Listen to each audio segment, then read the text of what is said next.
자, 성도님들 그동안 잘 지내셨습니까? 오늘은 오순절에 임한 성령이 이제 어떤 역할을 하는지에 대해서 살펴보겠습니다.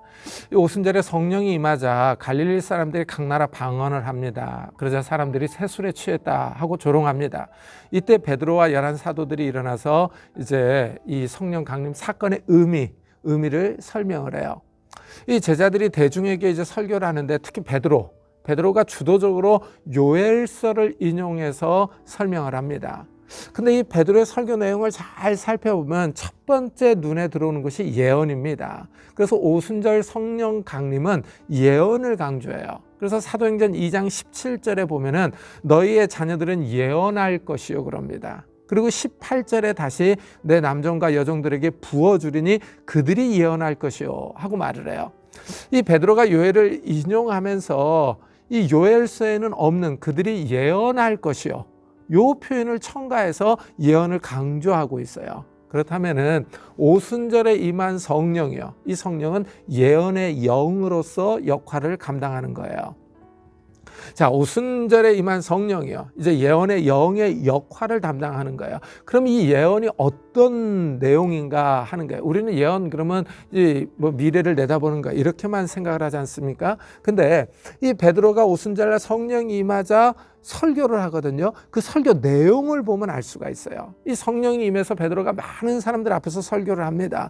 이 회심한 수가 3,000명이니까 3,000명 이상의 사람들에게 설교를 한 거죠. 그래서 이 예언은 베드로의 이 설교를 통해서 나타나는 거예요. 물론 이 베드로의 설교는 현대교회 예배 형식에서 행하는 설교와는 다르죠. 그래서 이 베드로의 설교 내용을 분석해 보면은 예수 그리스도에 관한 내용이에요. 이 설교의 주 내용은 예수 그리스도의 죽음과 부활입니다. 이것은 예수님의 말씀과도 일치를 해요. 예수님이 오직 성령이 너에게 임하시면 너희가 권능을 받고 예루살렘과 온 유다와 사마리아와 땅끝까지 이르러 내 증인이 되리라 라고 말씀을 하셨어요. 예수님은 제자들에게 성령이 임하면 내 증인이 된다고 하셨습니다. 오순절날 성령의 능력으로 베드로는 설교하는데 예수님의 증인으로 예수 그리스도의 십자가와 부활을 선포하는 거예요. 그러니까 오순절의 성령은 예수 그리스도의 십자가와 부활을 설교하는 예언의 영이다라는 특성을 갖고 있어요. 이 베드로가 설교를 하는데 예수님이 이 땅에 오셔서 큰 권능과 기사와 표적을 베풀었다고 말해요. 그런데 유대인들이 예수님을 십자가에 못 박아 죽였어요. 이것은 하나님께서 정하신 뜻과 미리 아신 대로 일어난 일이다 라고 선언을 합니다. 그러니까 예수님이 십자가에서 죽은 일이 우연히 우발적으로 일어난 것이 아니라 하나님이 정하신 뜻이라는 거예요. 정하신 구원 계획 사건이다 라는 거예요. 이래서 예수님이 죽었지만은 하나님이 그를 다시 살리십니다. 하나님께서 그를 사망의 고통에서 풀어 살리셨으니 이는 그가 사망에 매여 있을 수 없었습니다 라고 말을 하죠. 그래서 예수님께서 다시 살아난 거예요. 시편 16편 8절부터 11절의 말씀을 성취하는 사건이라고 얘기를 해요. 그래서 이 베드로가 이 다윗의 시편을 인용해서 예수님의 부활이 이루어졌다라고 설교를 해요. 이 시편을 보면은 다윗이 메시아가 다시 살아서 영원히 있을 것이라고 예언을 했어요. 이는 내 영혼을 음부에 버리지 아니하시며 주의 거룩한 자로 썩음을 당하지 않게 하실 것이미로다.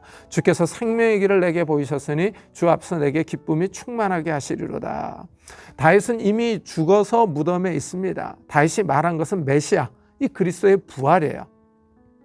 다윗은 선지자로서 메시아의 고난과 부활을 미리 예언한 겁니다. 이 베드로는 다윗의 시편을 인용하여 예수님께서 죽었다가 다시 살아나셨음을 설교해요.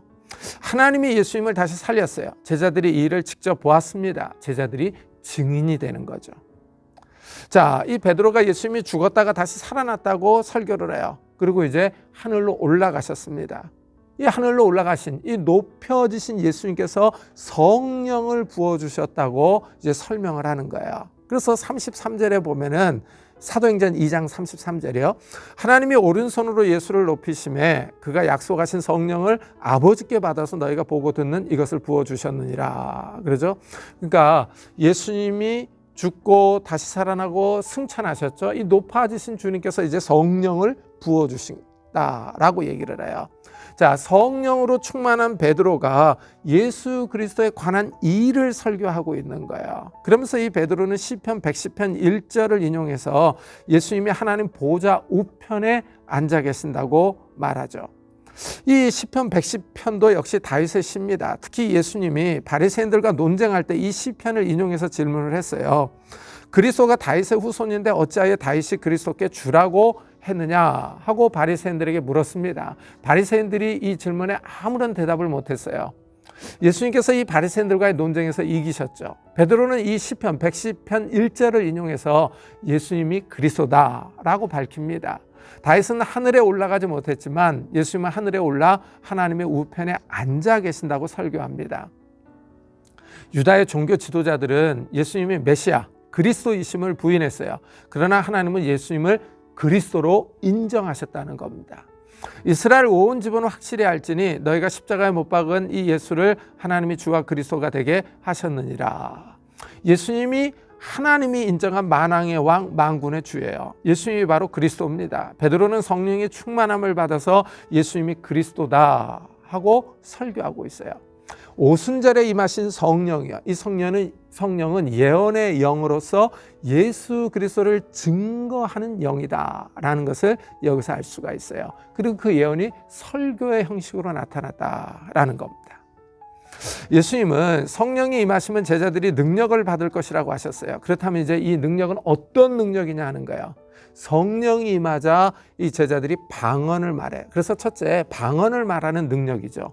이 지역 언어죠. 즉 외국어를 구사할 수 있는 능력이 생겼습니다. 제자들이 방언을 말하자 유대인들이 세술에 취했다고 조롱했습니다. 그러자 베드로와 제자들은 이 조롱에 맞서서 자기들에게 임한 성령에 대해서 설교하는 거예요. 이 베드로와 제자들이 변했어요. 이 예수님이 잡히셨을 때 제자들은 다 도망갔거든요. 그리고 십자가에 못 박힐 때 예수님이 사랑하는 제자 외에는 그 자리에 제자들이 없었어요. 이 제자들이 유대인들을 두려워했습니다. 제자들이 모일 때마다 두려움 때문에 문을 닫아 놓았어요. 두려움 때문에 비겁했던 제자들입니다. 그러나 성령이 임하자 제자들이 변해요. 두려워하지 않아요. 담대하게 유대인들 앞에서 예수 그리스도를 증거합니다. 용기가 있습니다. 이것이 둘째 능력입니다. 예수 그리스도를 전할 수 있는 용기와 담대함이 생긴 거예요. 이 내적인 변화가 생긴 겁니다. 더 나아가 베드로는 설교를 할 때 성령의 임하심이 요엘 예언의 성취임을 밝힙니다. 그리고 예수 그리스도께서 십자가에서 죽고 부활하고 하늘에 올라가신 것을 구약 시편을 인용하여 논증해요. 예수 그리스도에 대해 일어난 일을 신학적으로 설명할 수 있는 지적 능력이 생긴 거예요. 그래서 셋째로 이 성령이 임하니까 지적 능력이 생긴 겁니다. 예수님은 성령이 임하시면 성령이 제자들을 가르치고 생각나게 할 것이라고 했죠. 그 다음에 이제 마지막으로 제자들은 기사와 표적을 행해요. 사람의 이성과 한계를 뛰어넘는 일들을 행합니다. 걷지 못하는 사람들을 일으켜 걷게 하는 이적을 행합니다. 그러니까 성령이 임하니까 능력이 있는 거예요. 자, 이렇게 오순절날 성령이 임했습니다. 그럼 이제 성령 강림의 결과가 뭐냐는 거예요. 결과. 이 제자들이 예수님을 증거해요. 모인 무리들이 베드로의 설교를 다 듣고 마음에 감동을 받습니다. 그들이 이 말을 듣고 마음에 찔려 베드로와 다른 사도들에게 물어 이르되 형제들아 우리가 어찌할꼬 하거늘. 유대인들은 말씀을 듣고 마음에 찔림을 받습니다. 마음에 영향을 받습니다. 그래서 제자들에게 어떻게 행동해야 하는지를 묻습니다. 이에 베드로는 이 해야 할 행동들을 설명을 해요. 먼저 회개하라는 거예요. 너희가 회개하여 각각 예수 그리스도의 이름으로 세례를 받고 죄사함을 받으라. 그리하면 성령의 선물을 받으리니 합니다. 말씀을 듣고 나타나는 참된 반응은 죄에 관한 인식이 바뀌는 거예요. 그래서 첫째, 자신이 죄인이라는 사실을 깨닫습니다. 죄를 자백하며 용서함을 구합니다. 이때 죄 용서가 있어요. 죄로부터 구원을 받는 것이죠. 이것이 회개입니다. 그 다음에 둘째, 예수 그리스도의 이름으로 세례를 받아요. 죄의 문제가 해결되고 난 후에 성령을 받습니다. 성령은 거룩한 영이에요. 죄의 문제가 해결된 사람들에게 임합니다. 그런데 베드로는 이런 회개와 성령 받는 것이 단지 유대인들에게 해당되는 것이 아니라고 선언을 해요. 이 약속은 너희와 너희 자녀와 모든 먼 데사람 곧 주 우리 하나님이 얼마든지 부르시는 자들에게 하신 것이라.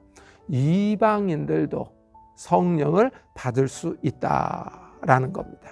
셋째로 새로운 공동체가 탄생하는 거예요.